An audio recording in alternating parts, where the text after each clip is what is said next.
The Shooting Range. In this episode, Lafayette Pool, a cowboy of the 20th century, getting behind the controls of the new Huey. Hotline, developers answer questions that you've left in the comments. But first, let's start with looking at the newest Soviet premium vehicle.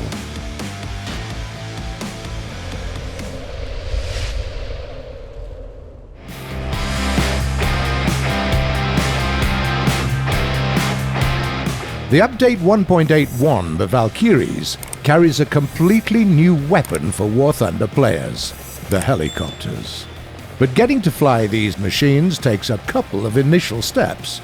First, you have to get at least one tank and one aircraft on Tier 5, because the helicopters in the game are far from post-war years, and it would be weird to see a T-34 and a Mi-24 in the same battle.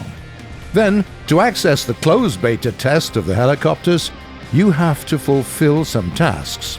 We'll cover those some other time.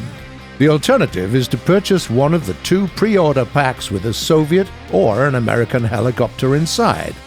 The Huey will come right after this one.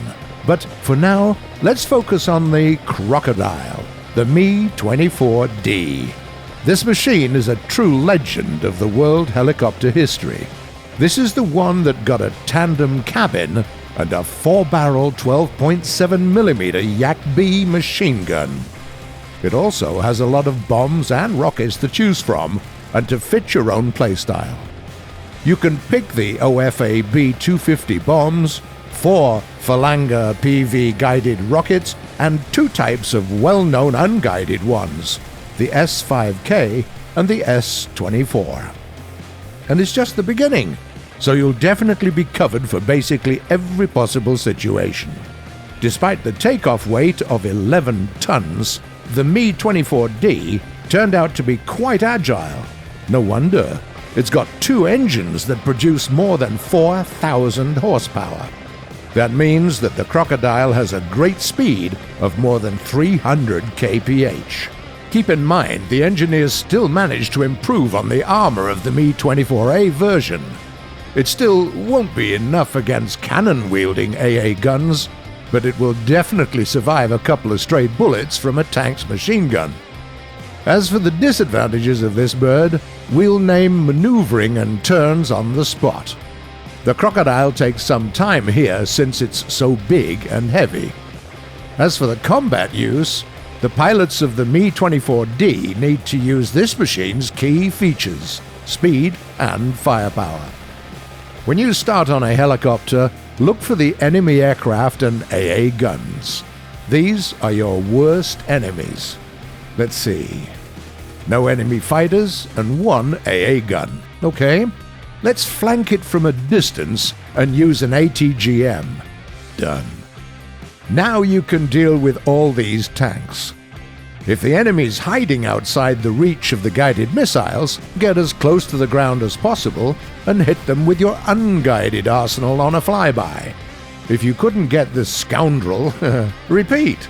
Also, if you decide to take some bombs, don't forget to delay the detonation for at least 1 or 2 seconds. Otherwise, flying this low, you might harm yourself along with the enemy.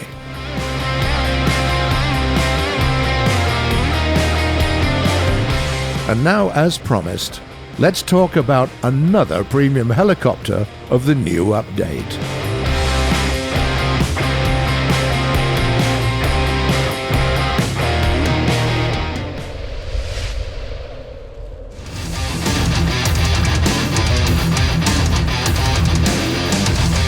The second premium birdie that guarantees access to the closed beta testing of helicopters is the UH-1C XM30, or just Huey for friends.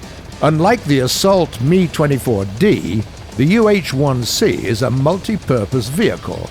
It simply is a bit less potent in all that assaulting stuff.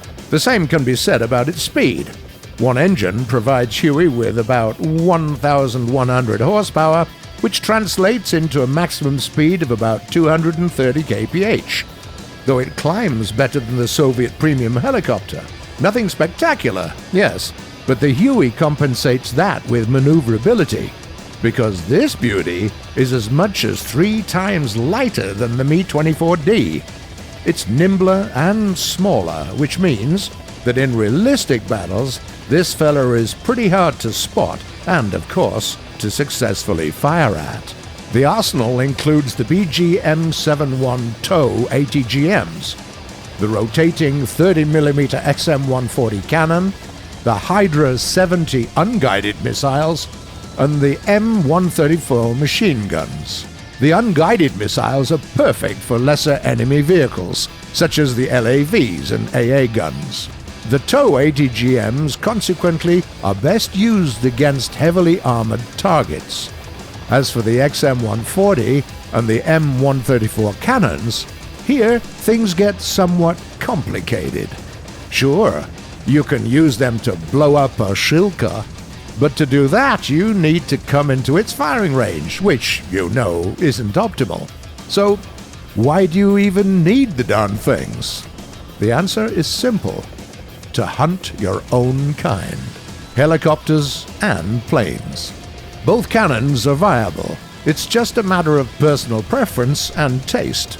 Some like insane minigun barrage fire, others more thoughtful, short bursts of higher caliber on multiple directions, since the XM140 can fire not only forward, but also at horizontal and vertical angles.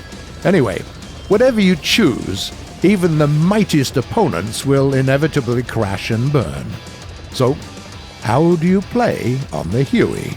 If you brought the ATGMs, then at the start of the fight, keep a low profile, stick closer to the ground, and keep your distance from the heat of the battle. Hit-and-run tactics are your best bet. Find a target, fire a rocket, drop altitude, retreat, reposition. The ideal distance of engagement is something close to 3 kilometers. Any closer, and you'll risk running into concentrated AA gun retaliation fire. Any further, and you'll lose your accuracy or prey will escape.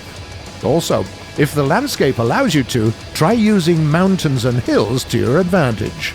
Use them as cover. Hide, peek a little bit, fire a rocket, and retreat. But if you're fighting the enemy aviation, you'll need to be aggressive and avoid the ground units at all costs. Try to eliminate any living being that has an ATGM on them. See anyone matching the description? Wipe them out.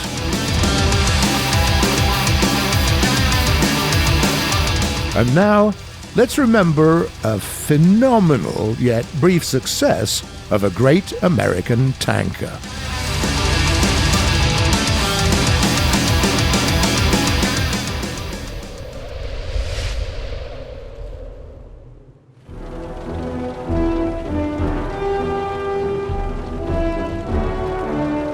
An American Army convoy was on the move when, suddenly, a panther showed up from right round the corner. It was no more than 400 meters between it and a tank leading the convoy.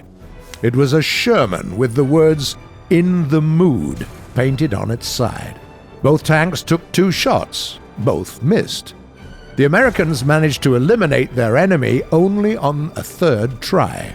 This was the beginning of Lafayette Pool. Shortly after that, he became one of the few ace tank pilots of World War II. His tale is akin to westerns of the old. A tale about loyal friends being outmatched, but never outgunned. Lafayette G. Pool, son of a Texas farmer, staff sergeant in the 3rd Armored Division, fought for only 81 days from June 27 to September 15 of 1944. Despite such a brief service, his crew managed to destroy 12 German tanks and a mind-boggling number of LAVs and other vehicles. 258 to be precise, no more, no less. It's a cowboy's story after all. Oh, and by the way, don't be so snarky about that first meeting with the Panther. Willis Euler, the gunner of the crew, was considered the best shot in the whole division. One time, in a firefight at night, he eliminated a convoy of 15 vehicles and LAVs from more than 1 kilometer distance, only using the moonlight for aiming. And at the end of it, he blew up another sneak Panther too. For 2 months or so, the crew didn't sustain any lasting damage. But, of course, even the good guys sometimes get shot at. So Lafayette and his men changed their tanks 3 times. But all of their machines bore the same 3 words on their side: in the mood. Their first Sherman took a fatal blow from a Panzerfaust. All passengers left the vehicle just in time and didn't look at the explosion like all the cool guys do. The loss of the second Sherman was less epic. Unluckily parked, the vehicle fell victim to friendly fire from an Allied P-38 Lightning. Unfortunately, third time was, in a way, the charm. At the daybreak of September 15, there was a fight at smoldering ruins. The cowboys didn't notice a panther rolling in their way. Yes, the panther. Again. Lafayette's tank encountered these big cats uncannily often. They took a shot, but it was too late. The German pilot dodged the shell and vanished out of sight.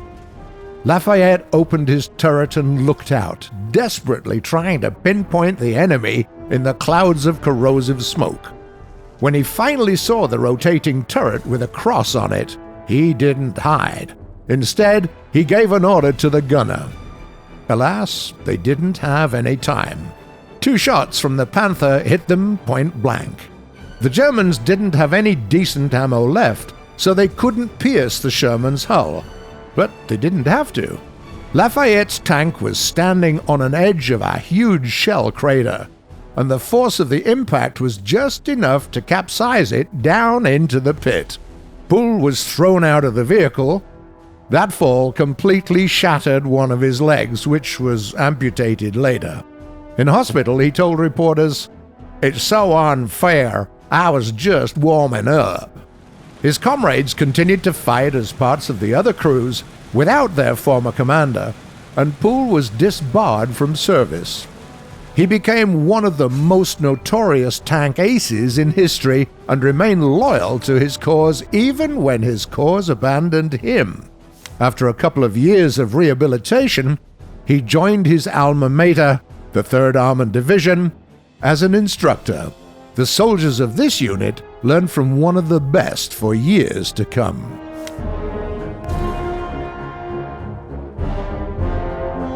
Get ready for the traditional last part of our show, Hotline, developers answering questions from the comments.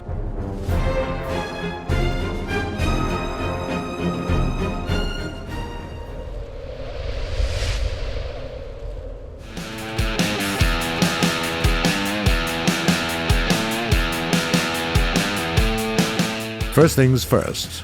Dead Meme congrats us with 400,000 viewers. Thank you all so much. We couldn't have made it without you. Then there's another question coming from Matthias Henry. Oh, Geitchen, I need to know what is right on the left bomb of the Stuka. That I forgot the exact name. Hi there. We hope we understood your question correctly, but yes, on all of the bomb-carrying Stukas, there is something written on the left side of the bomb. It says, "Einen Gruß von Geschwader," or "Greetings from the Squadron." Deathbloom28 asks, will helicopters be added for use in enduring confrontation mode? Hi, Deathbloom28. Not from launch, but we're thinking about it. Maybe in time they'll be available in this mode. And the last, very serious message is from Amando Rodriguez. Let's keep up the trend. Missed the opportunity to review the M113 in this episode 113. And the T114 as well. We might have a pattern here. Well, that's it for today, but feel free to write your questions in the comments below. We do read them all, and you might see some of them answered in the next episode. If you like what we're doing, don't forget to subscribe to our channel. See you on the shooting range.